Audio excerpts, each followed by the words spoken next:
இங்க யுஎஸ்க்கு வந்த புதுசுல எல்லாருக்கும் ஒரு ஃப்ரெண்ட் இருந்திருப்பாங்க. நீங்க கனெக்ட் பண்ணியிருந்திருப்பீங்க. ஸோ எனக்கு வந்து உமான்னு ஒரு ஃப்ரெண்டு. 2004ல ஸ்டீவ் ஒரு நாள் வந்து ஒரு சின்ன பேப்பர்ல எழுதி, இந்த ஃபோன் நம்பர் அவங்க தமிழ் பேசுவாங்கன்னு நெனைக்கிறேன் அப்படின்னு சொல்லிட்டு கிஷோர் குடுத்தான்னு வந்தான். ஸோ நான் பேசினேன். அப்புறம் அவங்க என்கிட்ட சொன்னாங்க, 1 வீக்ல நாங்க இந்தியாவுக்கு போயிடுறோம். நாங்க வந்தா இங்க வருவோம். இல்லன்னா நாங்க ரீலொகேட் ஆகி வேற இடத்துக்கு போனாலும் போயிடுவோம்ன்னு சொன்னாங்க. நான் வெயிட் பண்ணிட்டே இருந்தேங்க சம்மர் ஃபுல்லா. ஒரு டீப்பர் ரிலேஷன்ஷிப் இத்தனை வருஷ காலங்கள். அதை விட முக்கியம் என்னன்னா, நான் உமாவை பார்க்கும்போது அவங்களுக்கு ஒரு பழக்கம் எவ்ரி வீக்குங்க. ஒரு வாரம் கூட மிஸ் பண்ணியிருக்க மாட்டாங்க. மேரி நீங்க நல்லா இருக்கீங்களா? ஒரு டெக்ஸ்ட் இல்லைன்னா கால். அதை அவங்க தான் இனிஷியேட் பண்ணியிருந்தாங்க.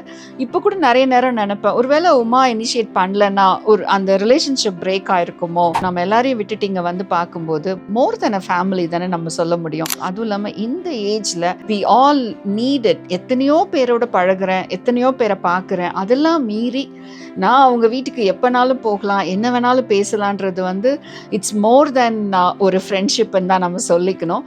உங்க எல்லாருக்கும் ஒரு ஃப்ரெண்ட் இருப்பாங்க. ஃபோனை எடுத்து பேசுங்க.